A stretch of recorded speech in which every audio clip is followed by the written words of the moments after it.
Aloof roommate is physically linked to my water cup. I twist the cap and he groans. I take a sip and he licks his lips. But when I poured bubble tea into it and took a few hard pulls on the straw, he lunged at me and snatched the cup away. Don't suck. My cheap plastic water bottle hit the dorm floor and shattered. Great. My roommate, Sebastian, slid a drawer open and pulled out a cup. Here, take this. It was a glass tumbler. High quality stuff. It had these transparent purple lavender flowers swirling around the glass. The lid had a small, tight silicone hole tailored for a straw. It looked brand new. Pristine. I was honestly a little shook. Thanks, man. He avoided my eyes, turning his back to me to focus on his gaming rig. I carefully twisted the lid open. Immediately, a suppressed, low groan came from Sebastian's direction. I poured some warm water in and took a sip. Sebastian sucked in a sharp, jagged breath. His hand on the mechanical keyboard trembled, his fingers slipping off the keys. He licked his lips, looking like he was enduring some kind of torture or intense pleasure. His lips were thin, the Cupid's bow sharp like a knife. Looking at them made me want to bite them. Yeah, okay, I admit it. I'm into Sebastian. I swear to God, before I met him, I was the straightest guy in the state. After high school, my only plan was to get to college and bang a hot, bubbly cheerleader. But the moment I walked into this dorm and saw Sebastian,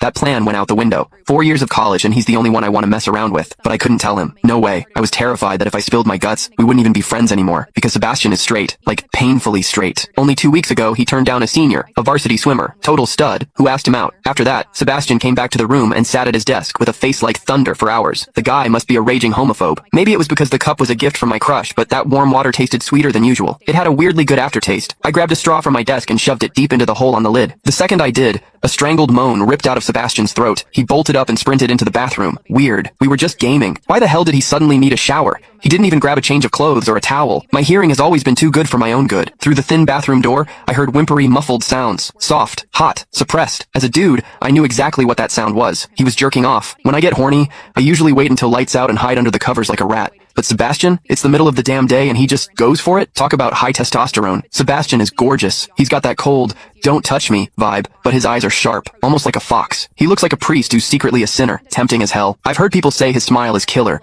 but I've never actually seen it. Sitting there, I couldn't help but picture what was happening behind that door. That aloof, icy face flushed with heat, his lean, muscular body. The veins popping on the back of his hand as he gripped himself. Does he keep that cold expression even when he's beating his meat? My thoughts were getting way too dirty. My face felt hot. After a long time, I heard a final, guttural grunt from the bathroom. The door clicked open, and Sebastian walked out. His face was bright red, a sheen of sweat glistening on his forehead. There was a visible tooth mark on his lower lip where he'd bitten down too hard. He walked straight to his wardrobe, grabbed fresh clothes, and went right back into the bathroom. Then the shower turned on. Okay, now he was actually cleaning up. The mental image of him panting in there made my throat dry. I grabbed the glass tumbler again, and chugged a few large gulps. The water in the bathroom stopped, then started again. It took him forever to come out. When he finally did, he looked at me with this weird, resentful glare. Strange. Was I imagining things? Sebastian sat back down to game, and I poured myself another refill. I wasn't really thirsty anymore, but I began chewing on the plastic straw out of habit. Click the link in my bio to get the full story for free.